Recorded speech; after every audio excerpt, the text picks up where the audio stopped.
Where did you sleep last night?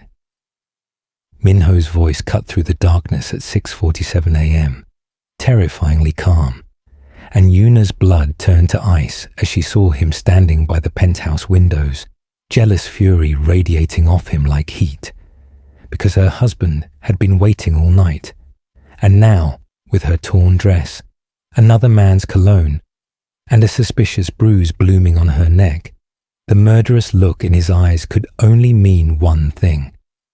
3 years of marriage, 18 months of lies, and the truth she'd been hiding all along were about to violently explode. Welcome to another heart-stopping story. If you love jealous mafia husbands who'd burn the world down for their women, and romance so intense it burns hotter than revenge, go pour yourself a drink, get comfortable, and smash that like button right now, because once we dive into this explosive tale, you won't be able to look away. Let's go. Kang Minho stood by the floor-to-ceiling windows overlooking Seoul, still wearing yesterday's white dress shirt and black slacks. An untouched cup of coffee sat on the side table, long gone cold. His dark eyes tracked her every movement as she stepped inside, and Yuna felt her stomach drop at the expression on his face. This wasn't anger, not yet. This was something far more dangerous. This was fear dressed up as control. "Minho," she said carefully, closing the door behind her. "I didn't expect you to still be awake." Awake. His laugh was sharp, humorless. "I haven't slept. How could I, when my wife disappeared at 11 last night and didn't come home?" Yuna glanced down at herself, seeing what he saw. Her black dress from dinner was torn at the shoulder. Her heels were in her hand because she'd lost one during the chase. There was a bruise forming on her wrist, and she knew she smelled like gunpowder and smoke despite her best efforts to air out in the car. She looked exactly like someone who'd spent the night somewhere she shouldn't have been. "I had something to take care of," she said, keeping her voice steady, even as her heart hammered against her ribs. "Something to take care of." Minho repeated the word slowly, tasting each syllable. He stood in one fluid movement, and even from across the room, Yuna felt the danger radiating off him. "At 11 at night, that required you to turn off your phone. That left you looking like you've been in a fight." "Minho, please." "What's his name?" The question hit like a slap. Yuna's breath caught. "What?" "The man you spent the night with." His voice was getting louder now, control slipping. "What's his name? How long has this been going on?" "There's no man. I wasn't. Don't lie to me." The explosion was sudden, terrifying. Minho's hand slammed against the window, and Yuna flinched despite herself. She'd seen him angry before. She'd seen him cold, calculating, dangerous in his business dealings. But this raw, uncontrolled fury was something else entirely. "You disappeared," he continued, his voice shaking. "Your phone went dark at 11:03 p.m. Exactly. I tracked it. I tracked you, Yuna, because for the past month, you've been slipping away, and I've been losing my mind trying to figure out where you go.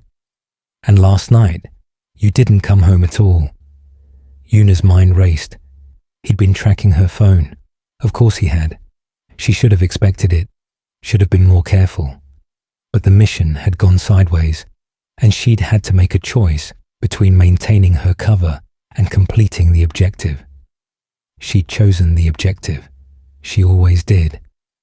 "I was working," she said, which wasn't entirely a lie. "Working." His voice was flat now, cold. "You were working. Doing what exactly? Because the last time I checked, you didn't have a job. You're my wife. You live here. You..." He stopped himself, jaw clenching. "What are you not telling me?" "Everything," Yuna thought. "I'm not telling you everything." "It's complicated," she tried. "Complicated." Minho crossed the room in 3 long strides, and suddenly he was right there, close enough that she could see the bloodshot whites of his eyes, the exhaustion carved into every line of his handsome face. Do you have any idea what I thought? When midnight came and you weren't home, when 1 a.m. came, when 2, 3, 4 a.m. came, and you still weren't answering your phone. His hand came up, catching her wrist. Not tight enough to hurt, but firm enough that she felt captured. His thumb pressed against her racing pulse. I thought you were dead, he said, his voice cracking on the last word. I thought someone had taken you. Someone from my world, someone who wanted to hurt me by hurting you. I had my men search half of Seoul. I called in favors, made threats, prepared to burn this city down if I had to. Yuna's throat tightened. She could see it now, beneath the anger and accusation. The fear, the same fear she'd seen 3 months ago when a rival gang had gotten too close during a restaurant meeting. The same fear that made him keep guards on her, made him insist on knowing her schedule, made him check in constantly. The same fear that came from loving someone in their world, where love was a weakness and wives were targets. I'm fine, she said softly. I'm here. I'm safe. Are you? His other hand came up to cup her face, and his touch was gentle despite the intensity in his eyes. Because you won't tell me where you were. You won't tell me what you were doing. You come home at dawn looking like you've been to war, and you expect me to just accept it's complicated. Yuna wanted to tell him. God, she wanted to tell him everything. That she'd spent the night preventing an assassination. That the man he was worried about was actually a woman, her handler, who'd extracted her from a situation gone wrong. That every mission she took, every lie she told, was to protect him and the fragile peace their marriage had created between their families. But telling him would mean admitting she'd never stopped being an operative. That their marriage, which had started as a political arrangement and somehow become real, was built on a foundation of secrets. That she'd been lying to him for 18 months about who she really was and what she really did. And if she told him, he would try to stop her. He would wrap her in protection until she suffocated. He would treat her like something fragile instead of the weapon she'd been trained to be. So instead she said, I can't tell you. Not yet. Something in Minho's expression cracked. His hands dropped from her face, and he stepped back like she'd hit him. Can't, he repeated, or won't. Minho. His phone buzzed, cutting through the tension. He pulled it from his pocket, glanced at the screen, and his jaw tightened. I have to go, he said, his voice carefully neutral now. All emotion locked away behind the professional mask he wore for the rest of the world. Emergency meeting. But this conversation isn't over, Yuna. Not by a long shot. He grabbed his jacket from the back of the couch and headed for the door. Yuna watched him go, her heart breaking at the set of his shoulders, the exhaustion in his movements. Where are you going? She asked, hating how small her voice sounded. Minho paused in the doorway, his back to her. Does it matter? He said quietly. You have your secrets. I have mine. The door closed behind him with quiet finality. Yuna stood alone in the penthouse, the morning sun streaming through the windows, illuminating the coffee he'd never touched. Her hands were shaking. Her wrist still felt warm where he'd held it. It had started 6 months ago, she thought. The missions getting more dangerous. The lies getting harder to maintain. The distance growing between them even as their love deepened. Something was going to break.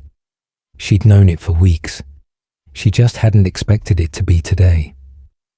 Yuna stood in the shower, letting scalding water wash away the blood and cordite, and let herself remember. 3 years ago, She'd walked into this penthouse for the first time wearing a white wedding dress and carrying enough weapons to start a small war. The marriage had been arranged by their families. The Kangs and the Lees, two of Seoul's most powerful criminal organizations, ending a decade-long territorial dispute with a treaty sealed in matrimony. She was 25.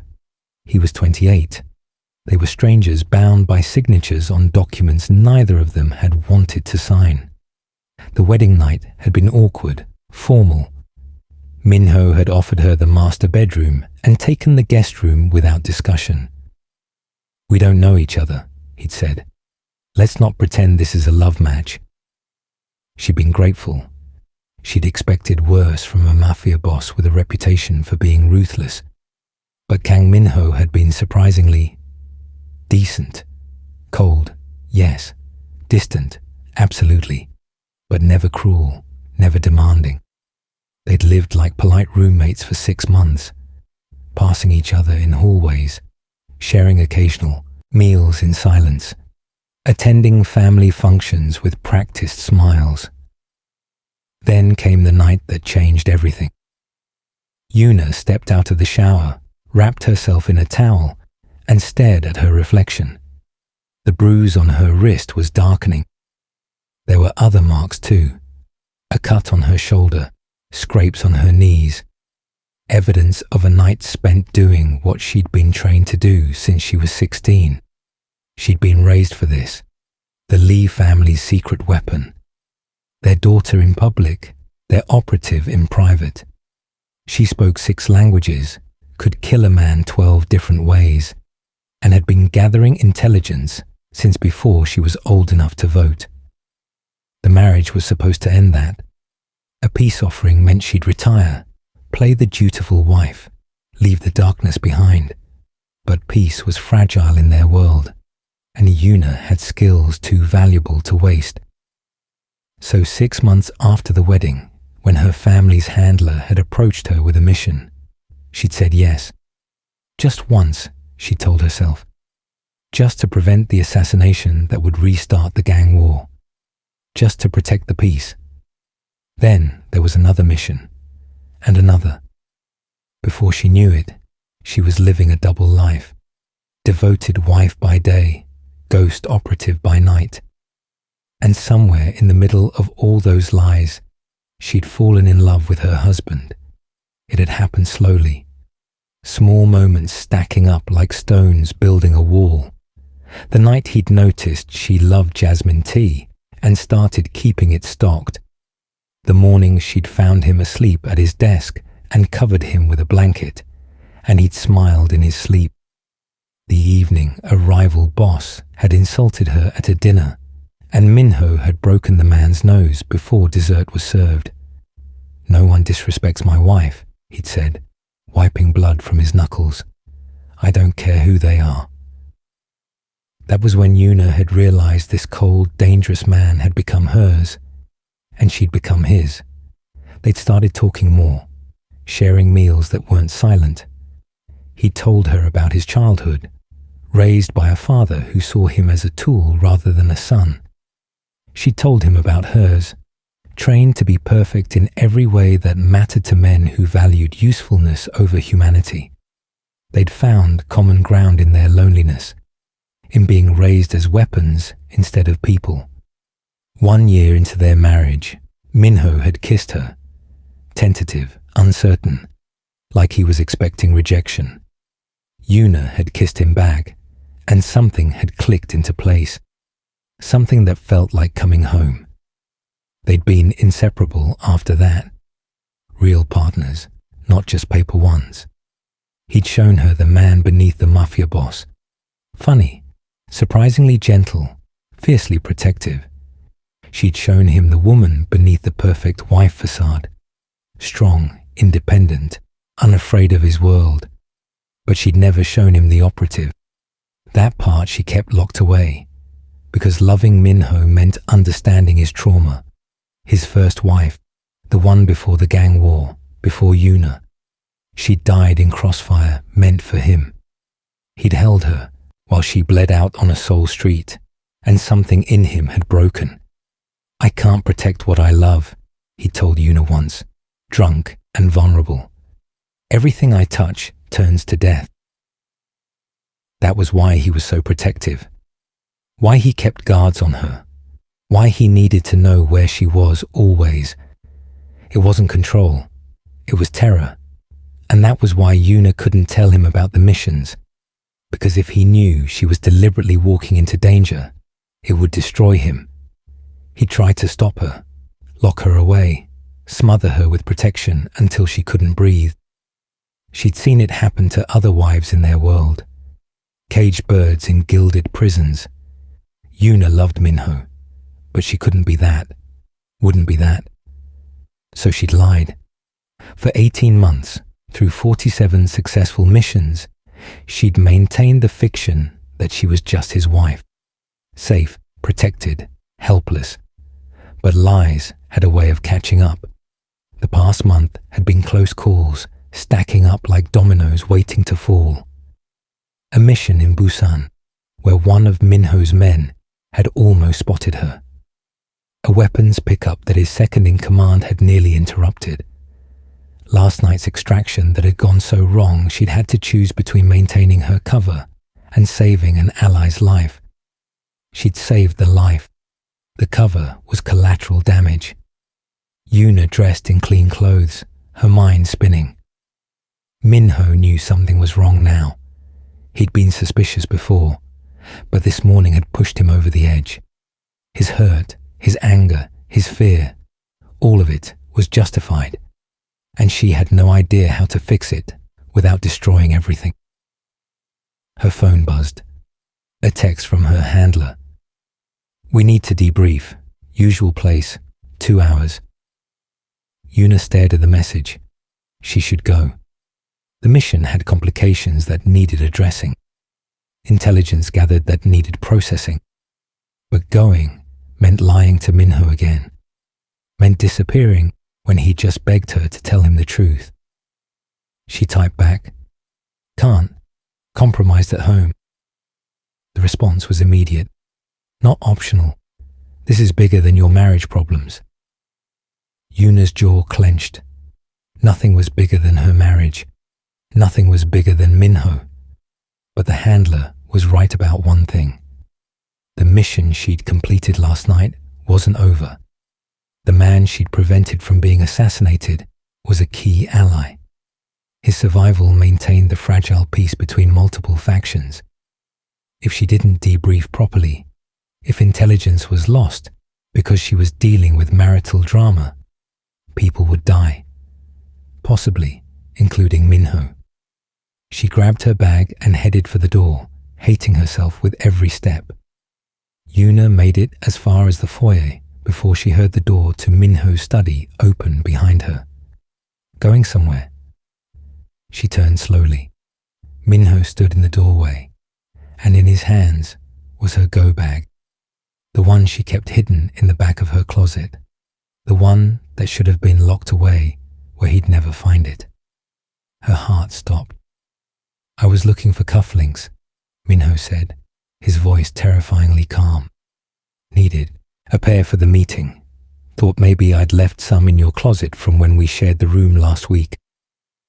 He walked toward her, and Yuna saw the exact moment her life became irreversibly complicated. He unzipped the bag. Fake passports scattered across the marble floor. 3 different names, 3 different faces that were all hers. A disassembled Glock 19, ammunition, tactical gear, encrypted phone, medical supplies, cash in 4 different currencies. The contents of an operative's emergency kit laid bare in the morning light. "So," Minho said softly, "want to tell me again how you were just working?" Yuna's mind raced through options. Lie. She could still lie. Make up some story about self-defense, about being paranoid. But looking at Minho's face, at the betrayal written in every line, she knew that ship had sailed. "How long have you known?" she asked instead. "I didn't. Not for sure." He kicked one of the passports. I suspected. The past month you've been different, jumpy, checking your phone constantly, disappearing at odd hours. So I started looking, really looking. He pulled out his own phone, swiped through photos, surveillance pictures. Yuna in tactical gear entering a warehouse in Busan. Yuna meeting with known intelligence brokers. Yuna at a gun range she'd thought was secure. 2 weeks, Minho said. I've known for 2 weeks that my wife has been living a double life, that you've been lying to my face every single day, that everything about us might be a lie. It's not a lie, Yuna said fiercely. My feelings for you, our marriage, none of that is fake. Isn't it? His voice rose. How would I know? You're clearly very good at deception. Fake passports, secret weapons, an entire life I knew nothing about. So tell me, Yuna, was any of it real? Or was I just another mark? Don't. The word came out sharp. Don't you dare reduce what we have to an operation. Then what is it? Minho demanded. Because from where I'm standing, I don't know who you are. The woman I married, the woman I fell in love with, she doesn't exist. She's just another cover identity. Yuna felt anger flare, hot and defensive. You want to know who I am? Fine. I'm Lee Yuna, trained operative since I was 16. I've completed 47 missions in the 18 months we've been married. I speak 6 languages. I can kill someone with a ballpoint pen. I'm very good at what I do. And what exactly do you do? Minho's voice was cold now. Mafia boss, cold. The voice he used before ordering executions. Who do you work for? Who's giving you orders? I can't tell you that. Can't or won't. Both. Minho laughed, bitter and sharp. Of course. More secrets. Tell me something, Yuna. Last night. Where were you really? On a mission. With who? My handler. Name. I can't. Name. The shout echoed through the penthouse. Give me a name, Yuna. Give me something. Because right now, all I can think about is you spending the night with some handler who sends you into danger. And I'm losing my mind wondering if it's a man. If you're... She's a woman, Yuna cut in. My handler is a 53-year-old woman named Agent Park. Last night, I prevented an assassination of a political ally. The mission went sideways. I spent the night in a safe house waiting for extraction. That's the truth.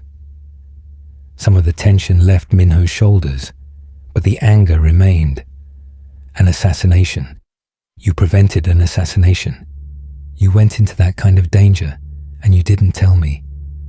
I couldn't. Why not? His voice cracked. Why couldn't you trust me? I'm your husband. I love you. I would have... You would have stopped me, Yuna interrupted. You would have locked me in this penthouse and surrounded me with guards and treated me like something fragile that needed protecting. That's why I didn't tell you. Because I would have kept you safe? Yes, Yuna, I would have. That's what you do when you love someone. You keep them safe. No, Yuna said fiercely. That's what you do when you're afraid. When you're so traumatized by losing someone that you can't see the difference between protection and prison. Minho flinched like she'd struck him. Don't bring her into this. Your first wife died because she was helpless. I'm not helpless. I'm trained, skilled, capable. But you can't see that because all you see is another woman you might lose. You're damn right I'm afraid of losing you. Minho's control shattered completely. I wake up every morning terrified that today's the day something happens to you. That someone will use you to get to me. That I'll fail to protect you the way I failed to protect her. And now I find out you've been deliberately walking into danger. That you've been risking your life for missions I don't even know about. How am I supposed to be okay with that? By trusting me, Yuna said. By believing I know what I'm doing. Trust. Minho's voice was raw. You've been lying to me for 18 months. How can I trust anything about you? The words hung between them like a physical barrier. Yuna opened her mouth to respond, but her phone buzzed. Then Minho's buzzed. Then both their phones started ringing simultaneously. Minho answered his first. What? Yuna watched his expression change. Anger bleeding into something else. Alert. Dangerous. His eyes snapped to her as he listened. How many? A pause. When? Another pause. Understood. He hung up and looked at Yuna. That assassination you prevented last night. The target's security just intercepted intelligence. There's a secondary team. They tracked you here. Yuna's blood ran cold. Here? To the penthouse?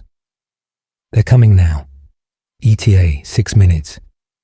For a moment, they just stared at each other. All the anger, the betrayal, the hurt, it didn't disappear, but it got shoved aside by something more immediate.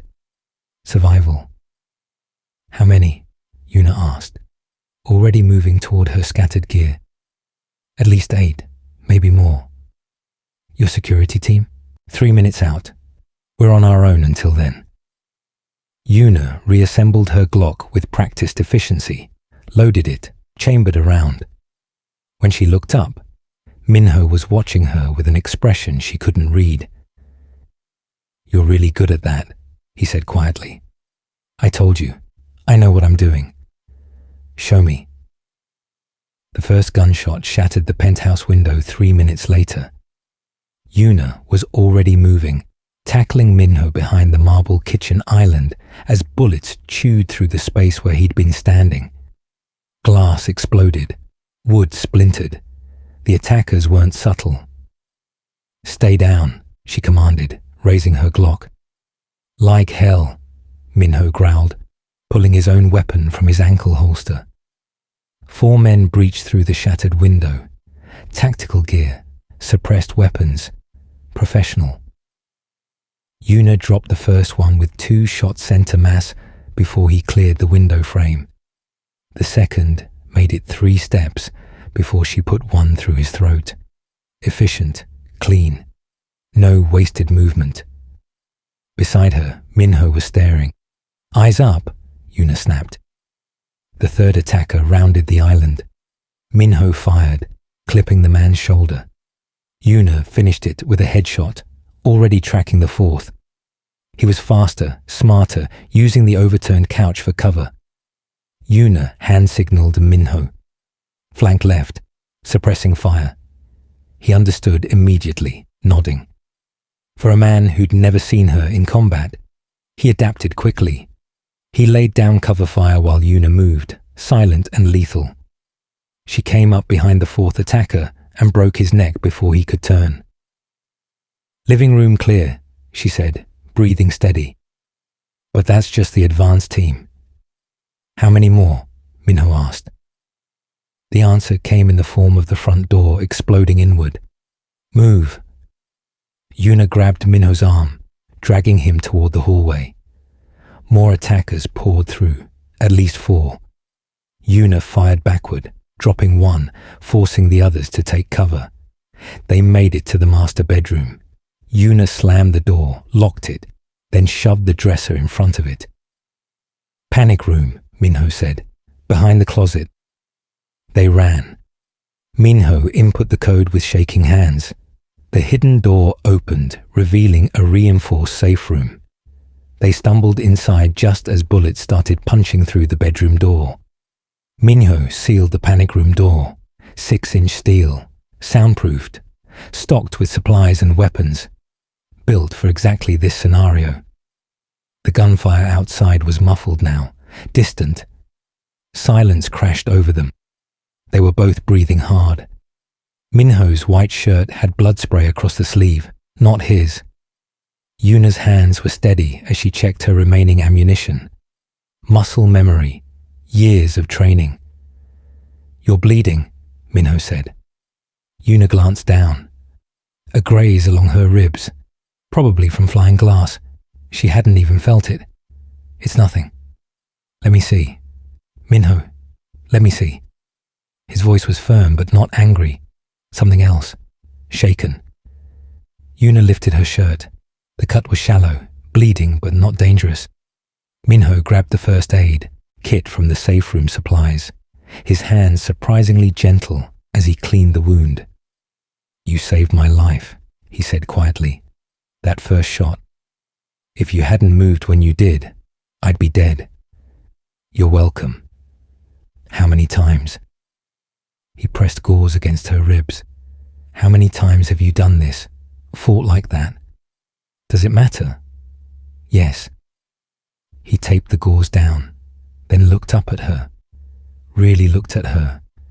"Because I just watched my wife kill 4 men in under 2 minutes like it was choreographed. And I realized I don't know you at all." Yuna's chest tightened. "You know me."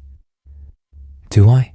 Because the woman I thought I married, she doesn't move like you moved out there. She doesn't kill without hesitation. She doesn't..." His voice broke. "She doesn't risk her life on missions I don't know about. I'm still that woman. I'm just also this one." Minho sat back against the wall, exhaustion finally catching up. Blood on his clothes, dust in his hair. His hands were shaking now, adrenaline crash hitting. "I can't lose you," he whispered.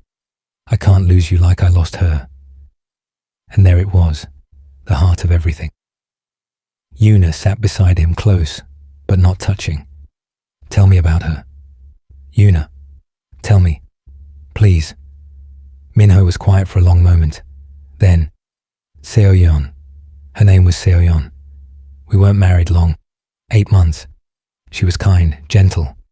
Everything I wasn't. She made me want to be better. His voice was hollow, distant. "The rival gang wanted to hurt me. Sent 3 men to our apartment. I was in a meeting. She was alone. By the time I got there, she was bleeding out on our kitchen floor. She died in my arms, begging me to save her, and I couldn't. I couldn't do anything." Tears tracked down his face. "I promised myself never again would I fail to protect someone I loved. So when we got married, when I started falling for you, all I could think about was keeping you safe, making sure no one could hurt you the way they hurt her." "Minho," Yuna said softly. "But you're not her," he continued. "Out there watching you fight, I realized. You're not helpless. You're not someone who needs protecting. You're..." He looked at her. "You're terrifying and capable, and you've probably been protecting me more than I've been protecting you." 47 missions, Yuna admitted. 18 months. 3 of those missions stopped direct attempts on your life. You never knew because I made sure you never had to. Minho's eyes widened. 3 attempts? 1 car bomb, 1 poisoning, 1 sniper. I neutralized the threats before they got close. "You've been protecting me," he said slowly. "This whole time?" "Yes." "Why didn't you tell me?" Now it was Yuna's turn to be vulnerable. "Because I was afraid. My whole life I've been trained to be useful, to be a weapon. My father, my family, they valued me for what I could do, not who I was. And then I married you, and it was supposed to be the same. A transaction, a tool for peace." She took a shaky breath. "But then you were kind. You saw me as a person. You made me laugh. You made me feel human for the first time in my life. And I was terrified that if you knew what I really was, if you knew I was still a weapon, you'd only see that. Or worse, you'd try to stop me from being it, and I'd lose myself completely."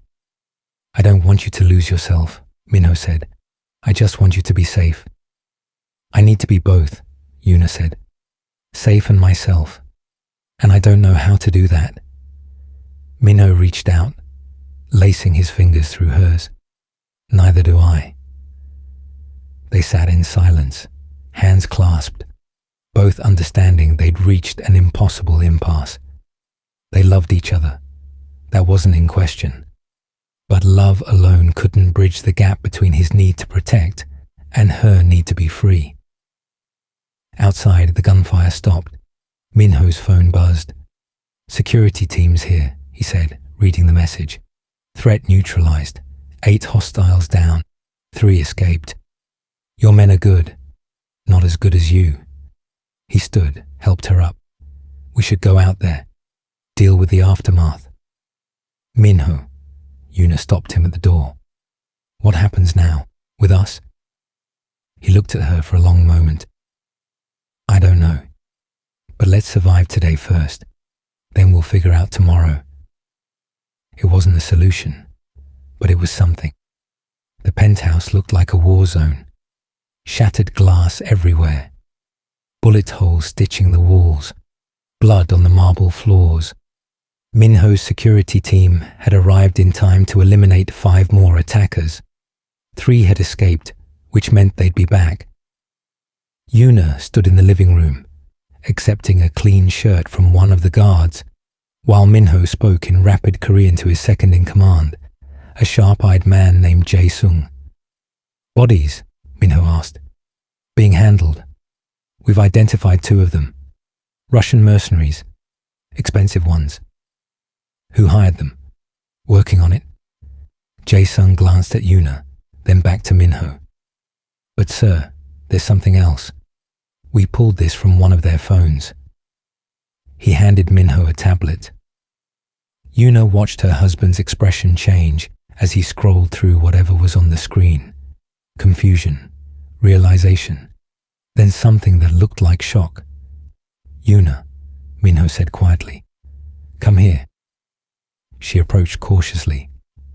Minho turned the tablet toward her. Mission files. Hers.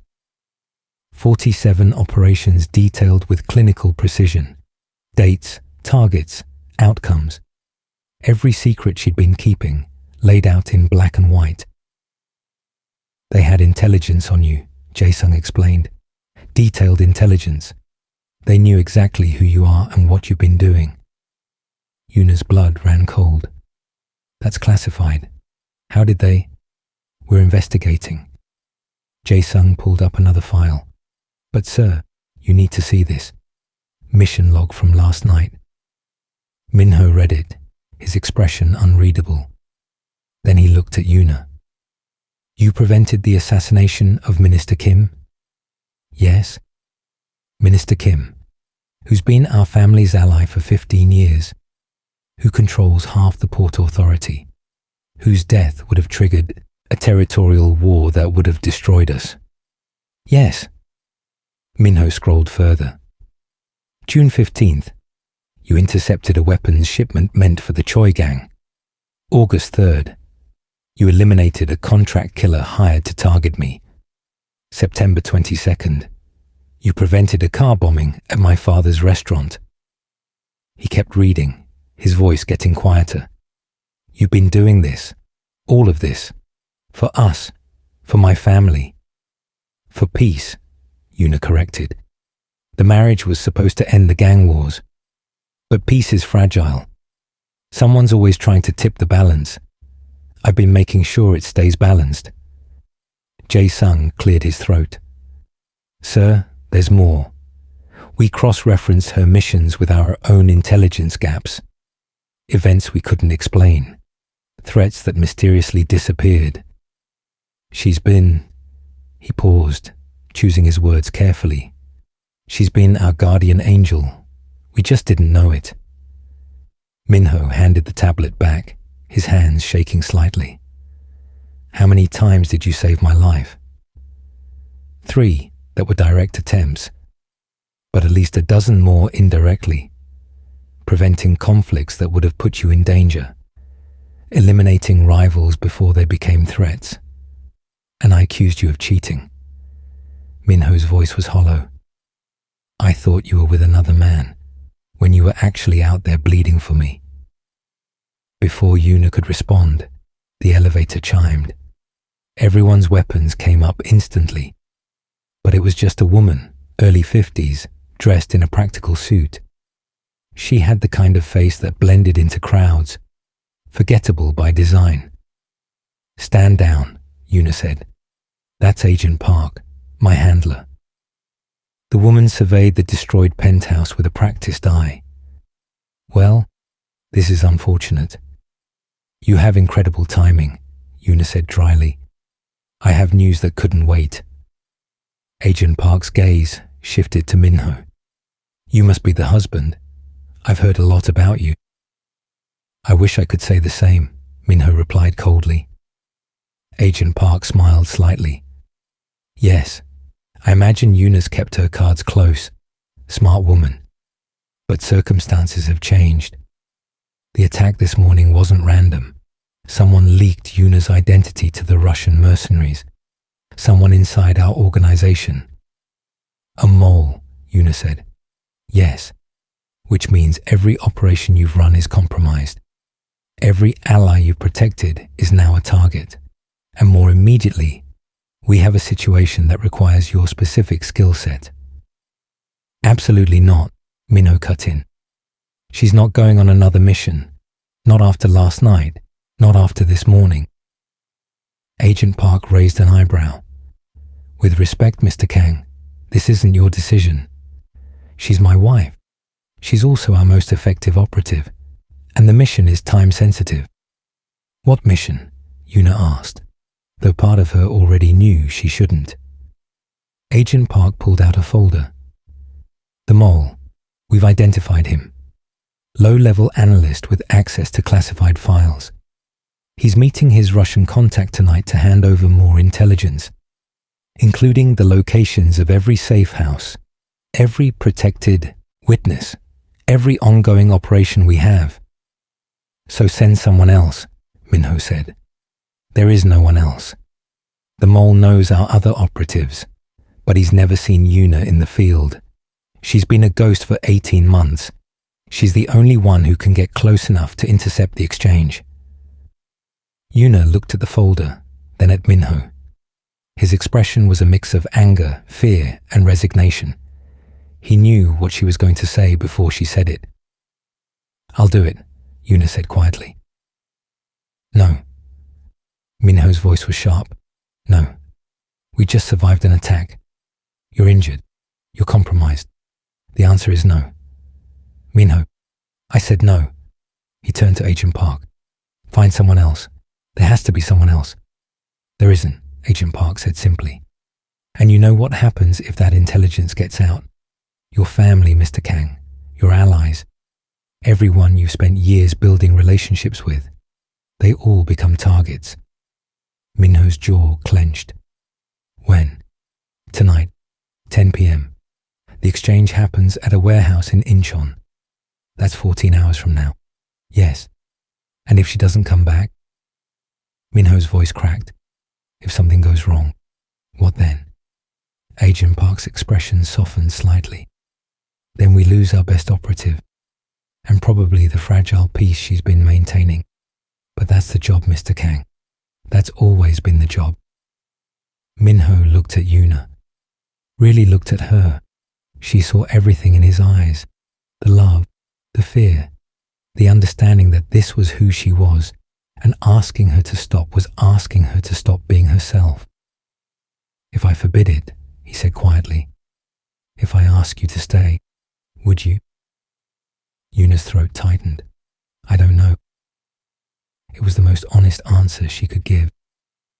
Minho closed his eyes. When he opened them, they were wet. Then let me come with you. You'd be a liability, Yuna said gently. You know you would. This requires stealth, precision. It's not your skill set. So I just wait here, wondering if you're coming home. Yes.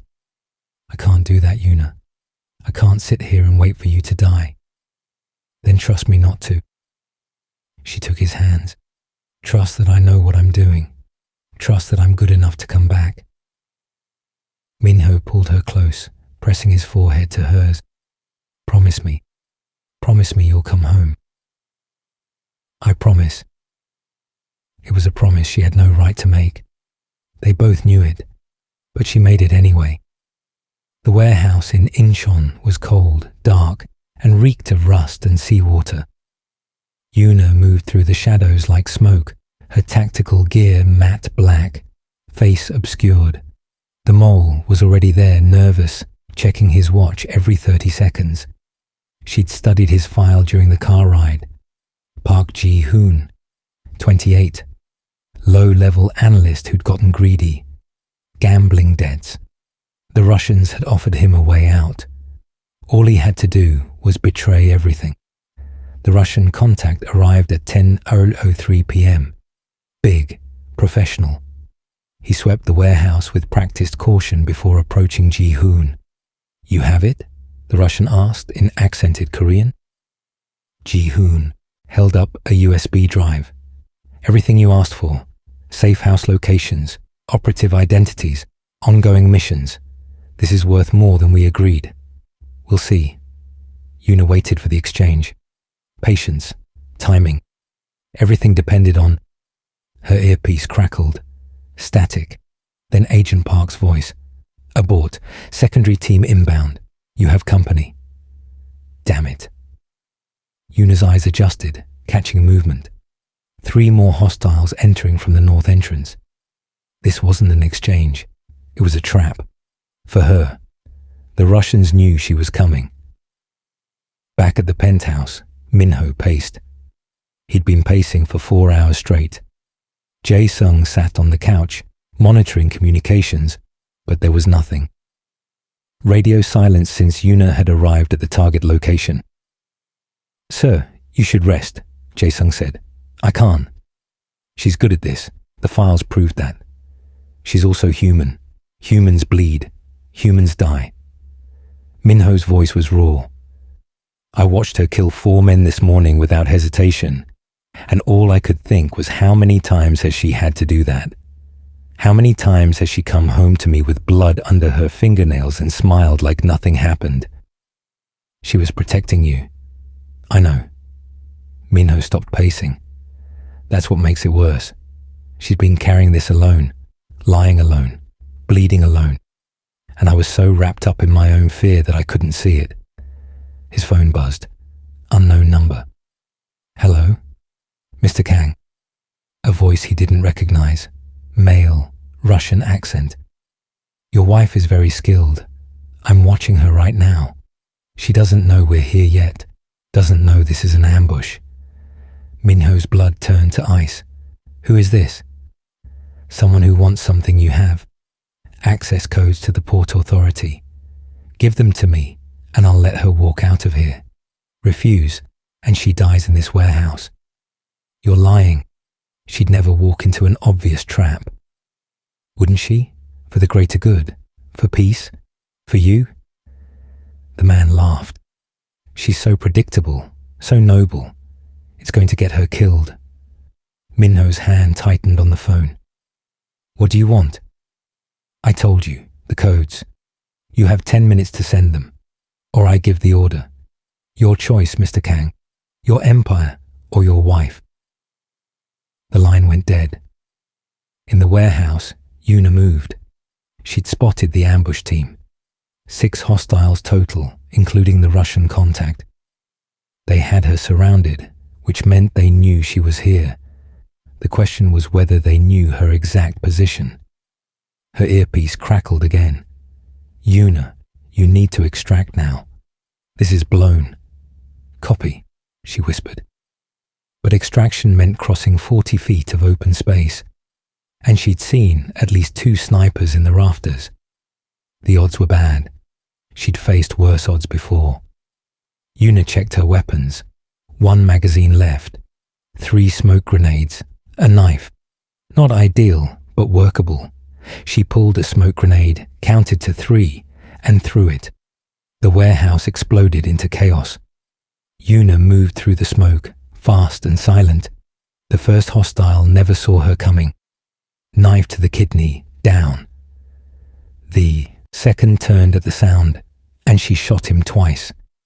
The third got a round off, grazing her shoulder, before she dropped him with a headshot. Pain exploded in her arm, but she pushed through it. 3 down, 3 to go. One of the snipers had her in his sights. She saw the laser dot tracking across the smoke. Dove behind a crate as bullets chewed through the air where she'd been standing. "Target is mobile," someone shouted in Russian. "Section B." Yuna's shoulder was bleeding badly. The wound from this morning had reopened. Her vision swam slightly, but she forced herself to focus.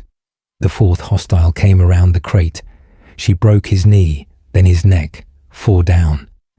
The Russian contact from the exchange was running for the exit. Yuna let him go. He wasn't important. The USB drive was.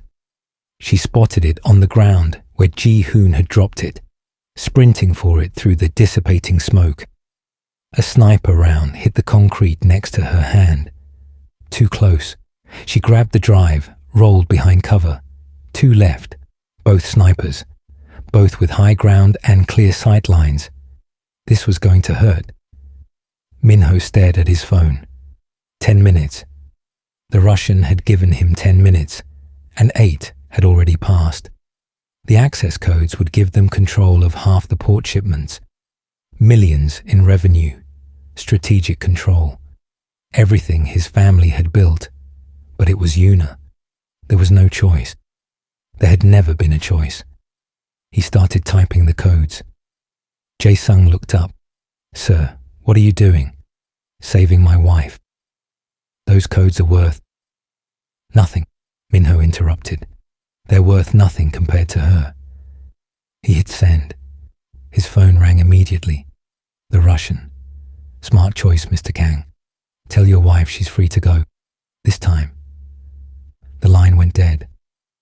Minho sank into a chair, his entire empire potentially crumbling, and felt nothing but relief. Yuna didn't know why the snipers suddenly retreated, didn't know why she heard engines starting outside, vehicles leaving, didn't question it. She ran, made it to the extraction point, covered in blood, clutching the USB drive. Agent Park was waiting with a car. "You're hit," Park said. "I'm fine. Drive." They made it back to Seoul by 2 a.m. Yuna refused the hospital, refused anything except to go home, to Minho.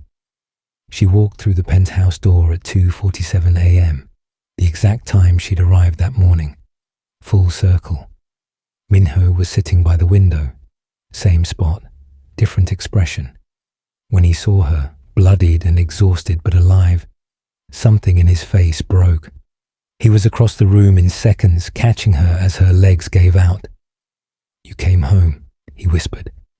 "I came home," she confirmed. He carried her to the bathroom, set her on the counter. His hands shook as he cut away her tactical gear, exposing the shoulder wound. It was bad. Not life-threatening, but bad. "Hospital," he said. "No, you can handle this. Yuna, please, just you, just us." So he cleaned the wound with steady hands and considerable skill. Stitched, it closed while she gritted her teeth. Bandaged it carefully. The whole time, neither of them spoke. When he finished, he pulled her close, careful of her injuries. "I gave them the codes, the Port Authority access. They called during the mission. Said they'd kill you if I didn't." Yuna pulled back to look at him. "Minho, those codes were worth..." "Nothing," he said firmly. "They were worth nothing. You're worth everything. And I'd burn my entire empire to the ground before I let you die." Tears filled Yuna's eyes. "You shouldn't have done that." "I know, and I'd do it again." They stayed like that, holding each other until exhaustion pulled them both under. Yuna woke to sunlight streaming through the bedroom windows and Minho's arm wrapped around her waist. For a moment, she just breathed. Alive. Home. Safe. "You're awake," Minho said softly. He'd been watching her sleep. "Creepy," she teased, her voice rough. "Probably." He brushed hair from her face. "How's the shoulder?" "Hurts. I'll live." They lay there in comfortable silence. Then Minho said, "We need to talk. Really talk this time." Yuna nodded. She'd been expecting this. They moved to the living room, now cleared of debris and being repaired by Minho's crew. They sat on the balcony instead, overlooking Seoul in the morning light. coffee in hand, like a normal couple having a normal conversation, except nothing about them was normal. "I can't ask you to stop," Minho said finally. "I realized that last night. Watching you walk out that door, knowing I might never see you again, I understood. This is who you are. Taking that away would be like taking away your soul." "Minho, but I can't live like this either," he continued. "Not knowing where you are, not knowing if you're safe, lying awake every night wondering if you're coming home. It's killing me, Yuna.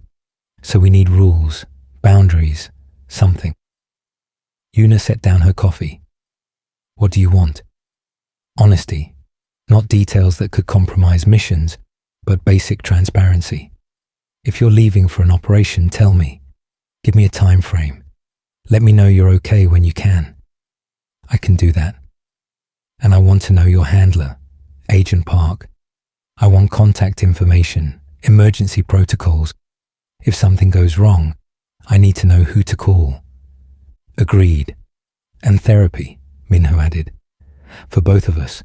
Because I'm a mess, and you've been carrying trauma alone for years. We need help." Yuna felt tears prick her eyes. "You do therapy. You hate talking about feelings. I hate losing you more." He took her hand. "I'm not asking you to be someone you're not. I'm asking you to let me in, to be your partner, not just the person you protect." "I don't know how to do that," Yuna admitted. "I've been alone my whole life. Even in this marriage, I've been alone in the ways that matter. Then we'll learn together." Minho's thumb traced circles on her palm. "Because I love you. Not the version of you that's safe and helpless. I love the woman who killed 4 men to save my life. The woman who's been my guardian angel for 18 months. The weapon and the wife. All of you." "I love you too," Yuna whispered. "I'm sorry I didn't trust you with the truth. I'm sorry I made you feel like you couldn't." They sat there as the sun climbed higher, both understanding this was just the beginning. The work would be hard. The trust would take time to rebuild. But they were choosing each other, choosing to try. 3 months later. "I have a mission tonight," Yuna said over breakfast. "Surveillance op in Busan. Should be back by morning." Minho looked up from his tablet. The initial spike of anxiety was still there, but manageable now. Therapy was helping. "Dangerous. Low risk. Just information gathering. Check in at midnight." "I will." He stood, kissed her forehead. "Be safe. Always." It was their new normal. Not perfect, but honest. Yuna still took missions, but now Minho knew. She checked in when she could. He managed his fear without trying to control her. Agent Park had even started coordinating with Minho's security team on operations that overlapped their interests. The Port Authority codes Minho had given up turned out to be a calculated sacrifice. He'd worked with law enforcement to track the Russians through those access points, eventually dismantling their entire Seoul operation. Sometimes losing a battle won the war. Yuna's shoulder had healed, leaving a scar she wore with quiet pride. Evidence of survival, of choosing love and duty both. That evening, she prepared for the Busan mission. Minho watched her check her weapons, and she didn't hide it anymore, didn't pretend to be something she wasn't. "Come home to me," he said at the door. "I always do." She left at 10 p.m. The mission was clean, simple. By midnight, she texted, "All clear, ETA 6 a.m. Minho went to bed and actually slept. Not easily, but he slept. Trust was a muscle they were both strengthening. Yuna returned at dawn, exhausted but unharmed. Minho was already awake, coffee brewing. "How'd it go?" he asked. "Got the intel we needed. No complications." "Good." He handed her coffee. "Jae-sung wants to brief us both at 10. Something about a joint operation." "Us both?" Apparently your handler suggested you and I could work together on certain missions. Political situations where we need both combat skills and diplomatic leverage. Yuna raised an eyebrow. You want to work together? I want to understand your world. Be part of it, not shut out of it. Minho smiled. Plus, I've seen you fight. I'd rather be on your team than against you. She laughed, the sound genuine and free. Later, standing on the balcony watching the city wake, Minho wrapped his arms around her from behind, careful of old injuries, mindful of new boundaries. Where did you sleep last night? He asked, teasing now. The question that had started everything. Safe house in Busan, uncomfortable cot, terrible coffee. She turned in his arms. But I thought about you the whole time. And tonight? Tonight I sleep here, with you, where I belong. Promise. Promise. It wasn't perfect. There would still be dangerous missions, still be nights he'd lie awake worrying, still be secrets she couldn't share. But they'd found their balance, independence and partnership, trust and love. Yuna had spent her whole life being a weapon, believing she had to choose between duty and happiness. Minho had spent years believing love meant possession, control born from trauma. They'd both been wrong. Love wasn't about caging or being caged. It was about choosing each other every day with honesty and trust. It was about being strong together instead of alone. I have a meeting at noon, Minho said. Business dinner at 7. Come with me. The one with the Japanese investors? Yes. Wear the red dress. The one that makes me forget how to speak. Yuna grinned. Trying to distract the competition. Trying to show off my incredibly intimidating wife. She kissed him, soft and sweet. I'll wear the red dress.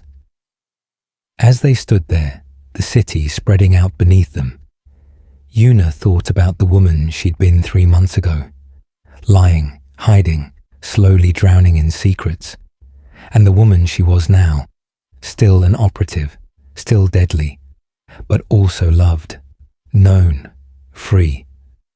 Where did you sleep last night? Minho whispered against her hair, their private joke now. Right where I was supposed to be, Yuna answered. And for the first time in her life she meant it.